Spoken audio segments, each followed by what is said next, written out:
A conferência antes da minha aqui, que foi do Augusto Daminelli, que é um professor da USP, um astrofísico muito bom, muito competente, e ele falou sobre a busca por outros sistemas solares.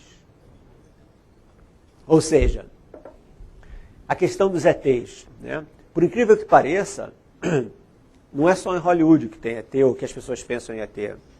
Hoje em dia, ou na Chapada Diamantina também, muita gente vê ET. Em geral, depois de beber 12 garrafas de cerveja, fica... Olha as luzes, eu estou vendo as luzes, né? Dá para ver tudo, né? Então, os cientistas também estão muito interessados. As pessoas acham, pô, cientista é um saco mesmo, né? Esses caras não acreditam em nada, né? Não acreditam em alma, fantasma, ET. Não é que a gente não queira acreditar. Eu adoraria, o Carl Sagan, né, um outro que dedicou a vida inteira dele a justamente essa questão da vida extraterrestre. Ele adoraria ter conversado com o ET, entendeu? Mas é que realmente não aconteceu, entendeu? Não existe absolutamente nenhuma prova concreta de que nós fomos visitados por seres inteligentes extraterrestres, tá? Teve um livro aí de um cara chamado Eram os Deuses Astronautas, que talvez as pessoas da minha idade se lembrem. Esse cara está na prisão agora por fraude, o Eric von Däniken, porque ele inventou, distorceu que as imagens nos templos dos Incas e nas pirâmides egípcias como que os seres humanos podem construir pirâmides há tanto tempo atrás, alguma tecnologia avançada deve ter ajudado eles, e na verdade não precisa de nada disso. Tá? Teve um cientista, até teve um documentário da BBC mostrando como você constrói uma pirâmide do Egito com a tecnologia dos egípcios. Demora. 200 mil escravos. É muita gente. Mas não é impossível, é possível. Os seres humanos, a gente tem mania de achar que as pessoas no passado eram burras, que nós é que somos inteligentes. Quanto mais para trás no tempo, né, mais burros eles eram. E não é nada disso, eles eram tão inteligentes, tão criativos quanto nós somos. Né? O contexto é que era diferente, o contexto histórico era diferente, as ferramentas que eles tinham eram diferentes, mas a criatividade deles era enorme, entendeu? Então a gente não pode desmerecer os nossos antepassados assim. Então uma história engraçada, voltando na questão da internet, né? Ali no lado direito ali da tela, o que é aquilo ali? Aquilo ali, se você for no Yahoo, sei lá, e procurar no Google, procurar autópsia de ET, ok? Você vai bater num filme, um vídeo. Opa, filmaram é porque é verdade, entendeu? É um documentário, né? Todo mundo documentário é verdade, né? Não é verdade. Documentário não precisa ser verdade, né? A gente pode até falar depois sobre um que eu tenho assim, eu estou preocupadíssimo com isso, porque todo mundo adora esse filme e o filme é um desastre. Qual é o documentário que eu estou falando? Esse aí, tá? Quem somos nós? Agora parece que tem o número 2 também. Depois a gente fala só. Alguém me pergunta aí, mas por quê? Entendeu? Mas voltando aqui aos ETs. Essa biópsia aí é o seguinte. A história é 1947, então, 1947, 2 anos depois do final da Segunda Guerra, os russos estavam explodindo as bombas atômicas deles, a Guerra Fria estava começando. Tá? 1947, segundo a história, no deserto do Novo México, lá em Roswell, uma espaçonave é abatida por um caça americano, tá? A espaçonave cai e eles pegam o ET, e aí essa imagem daí é dos médicos americanos fazendo a autópsia no ET, que caiu em 1947. Tá? Agora, para pensar um pouco sobre o que isso significa. Tá? Olha o nosso sistema solar. Tá? Nosso sistema solar, tirou o coitadinho do Plutão lá, mas nós temos Mercúrio, Vênus, a temperatura na superfície de Vênus, 450 graus. Esse é o aquecimento global mesmo, sem civilização, tá? E tem um efeito assim absolutamente terrível. E também é cheio de enxofre, entendeu? Então, Vênus, que é a deusa da beleza, né, aquela estrela d'alva, é o inferno em temperatura e cheiro, né? Cheira igual ao inferno. Então não tem nada de estrela d'alva, mas de longe no céu é aquela coisa bonita, poética e tal, tá perto do sol, né? A deusa da beleza. Você vê como a gente se ilude, né? Mas é uma ilusão bonita, lírica. Essa vale, entendeu? Essa vale. Poesia vale, né? O que não vale é desinformação, né? Bom, Marte, se tiver alguma vida lá, é muito primitiva, né? Tipo bactéria, unicelular, se tiver. Né? Os outros planetas Provavelmente não tem. Tá? Júpiter, Saturno, Netuno, Urano não tem nem superfície, eles são planetas gasosos. Você não pode pisar na superfície de Júpiter, você afunda, porque ele é um gás, é uma bola de gás assim condensado. Só no centro de Júpiter e dos planetas maiores é que você então começa a ter uma densidade maior, ele fica mais duro e tal. Tá? Nas luas, talvez, tem uma lua aí de Júpiter chamada Europa, que parece que tem um oceano submerso embaixo de uma calota de gelo de 2 km de espessura. Tá? Coisa muito louca, né? Você imagina uma lua em Júpiter, a temperatura fora é de menos 200 graus. Menos 200 graus. Então você tem o planeta inteiro, uma calota de gelo, mas abaixo dessa calota de gelo você tem um mar. Tá? Como é que os caras sabem disso? Né? Ninguém foi lá com uma broca, fez um buraco, mas essa missão está planejada. Né? Vai ter uma sonda que vai com uma broca fazer um buraco na Europa, na lua de Júpiter, para exatamente examinar essa, porque água e vida são amiguinhos. Né? Então, sempre que você quer procurar por vida, pelo menos a vida que a gente conhece, você procura por água. Água salgada, então, é uma maravilha. Né? Por que tem água num planeta tão gelado? Porque ele está tão perto de Júpiter que a gravidade de Júpiter deforma esse planeta como se fosse assim uma bola de massa, entendeu? E esse atrito aquece o interior do planeta e faz com que essa água fique, então, líquida. Tá? Como é que a gente sabe disso? Porque você pode medir o período orbital do planeta, você pode medir o campo magnético do planeta, você pode medir a densidade do planeta, a massa do planeta, e tudo casa para que isso seja, então, um planeta feito de água, que é uma coisa assim incrível, uma caixa d'água espacial, essencialmente. Mas fora ela, não tem. Então, o nosso sistema solar, nós somos únicos, extremamente preciosos. Essa história, eu garanto para vocês que não é só nossa. A vida é muito rara. Tá? A vida inteligente, então, nem se fala. Tá? Se tem aqui, discutível, acho que tem, né? Nós estamos aqui falando sobre isso. Alguma inteligência a gente tem, né? Mas ela é muito rara. Okay? Mas vamos supor, a nossa galáxia, eu não falei nada sobre o universo, galáxia, estava falando um pouquinho. O Sol é uma estrela bastante comum, tá? E a gente mora numa galáxia chamada Via Láctea. Todo mundo sabe disso. A Via Láctea tem mais ou menos 300 bilhões de estrelas. 300 bilhões de estrelas, tá?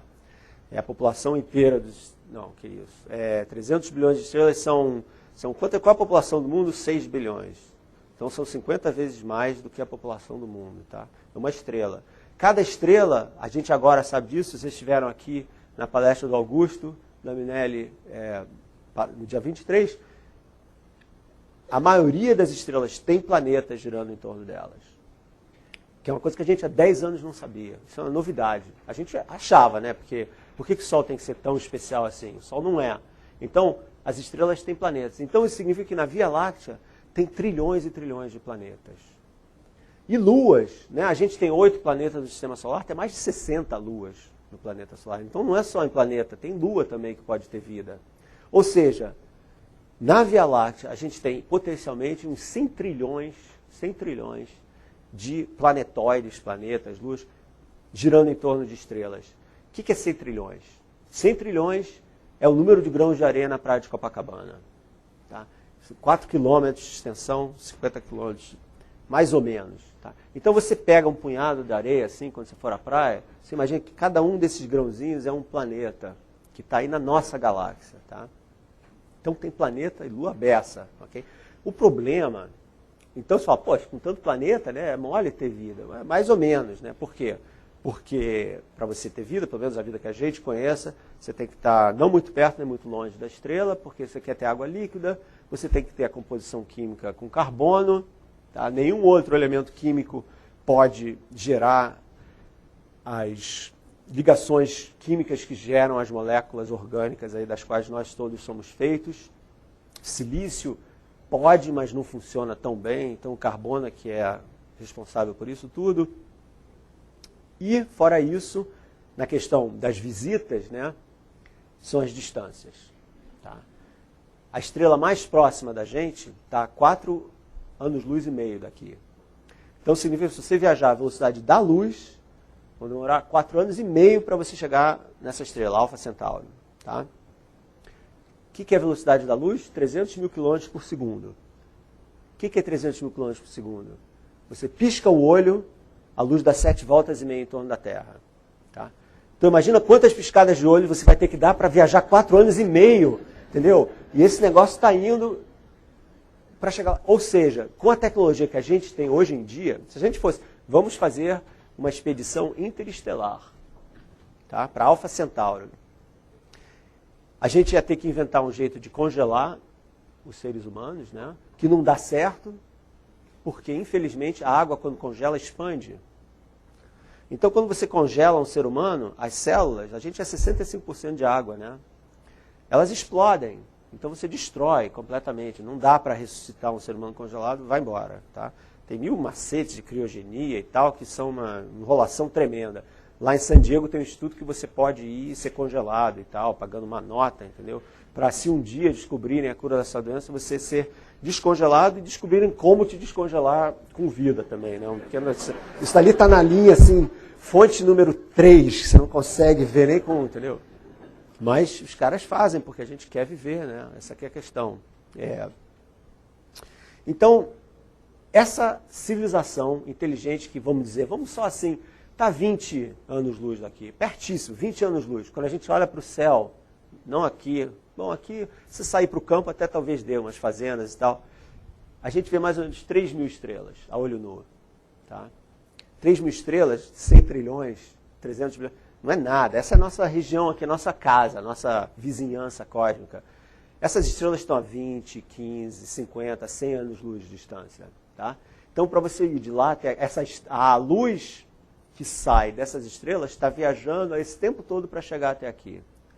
Por exemplo, o Sol. O Sol está a 8 minutos-luz de distância da Terra. O que significa isso? Significa que a luz do Sol demora 8 minutos para chegar até aqui. Então, se o Sol explodir agora, a gente só vai saber daqui a 8 minutos. Então não vai adiantar nada, porque quando o Sol explodir, a gente vai junto com ele. Isso vai acontecer daqui a 5 bilhões de anos. Tá? Então imagina que essa civilização inteligente desenvolveu a tecnologia fenomenal de viajar essas distâncias em tempo hábil e chegar até aqui a Terra. Por que eles vieram aqui, eu não sei, mas vieram aqui, né? Chegaram aqui e são destruídos por um caça americano de 1947. Mole, os caras são... É óbvio que eles não entendem nada de seleção natural e a briga dos mais fortes e mais fracos. A vida lá tem que ter seguido essas regras, porque a vida só funciona assim, é seleção natural. Mas, obviamente, essa raça aí se esqueceu que podem ter pessoas maléficas em outros lugares do universo, feito aqui, né, que podem destruir a espaçonave deles. Vocês sabem quantas pessoas nos Estados Unidos, no Brasil eu não sei, mas eu duvido que seja menor o número, que acham que foram sequestradas por ETs? Mais de 100 mil. O número de pessoas que acreditam que existam ETs é tipo 70% da população. Das que viram, entre aspas, né? ETs é tipo 40%, mas as que foram sequestradas, ou seja, tiveram contato imediato de 3º grau. Né? E como é que é a coisa? Estão dormindo, aí vem uma luz, aí eles levitam, aí eles vão parar na espaçonave dos ETs, e aonde que eles vão parar? Exatamente na mesma situação daquele coitado ali, ou coitada no caso, aparentemente, né? Mas inverso, quer dizer, é o ser humano que está na mesa de operações, né, cercado de médicos ETs por todos os lados. Né? Agora, se esses relatos fossem concretos, você pensa, todos eles falam que os ETs estão interessados no nosso aparelho reprodutor sexual. Entendeu? Estão interessados em saber como é que a gente faz gente. Né?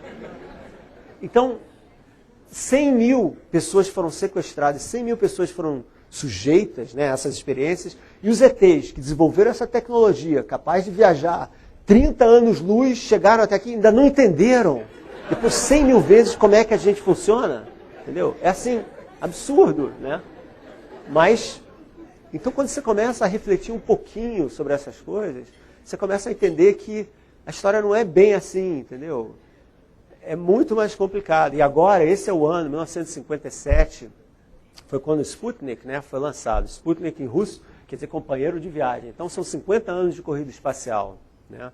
E a corrida espacial mudou muito a nossa vida também. Né? Nós chegamos na Lua. Tem gente que acha que a gente nunca foi à Lua, que é truque de Hollywood. Eu tinha uma cozinheira chamada China, que achava que era truque de Hollywood, que a gente nunca foi lá, não sei o que. Tem muita gente, eu recebo cartas às vezes de leitores da Folha que falam isso, que a bandeira tem a sombra ao contrário, entendeu? E imagina se essas imagens todas aí que vocês estão vendo, por exemplo, isso daí é uma imagem de Júpiter, se isso daí foi feito em Hollywood, se a NASA ou o governo americano ia se dar o trabalho de fazer isso. Agora não é mais o governo só americano, né? Porque não só a Rússia, mas o Japão e a China também. Né? E a Índia está planejando uma missão lunar. Então acabou essa história que é coisa de americano. Não é? Espaço não é mais coisa de americano, entendeu? É do mundo inteiro.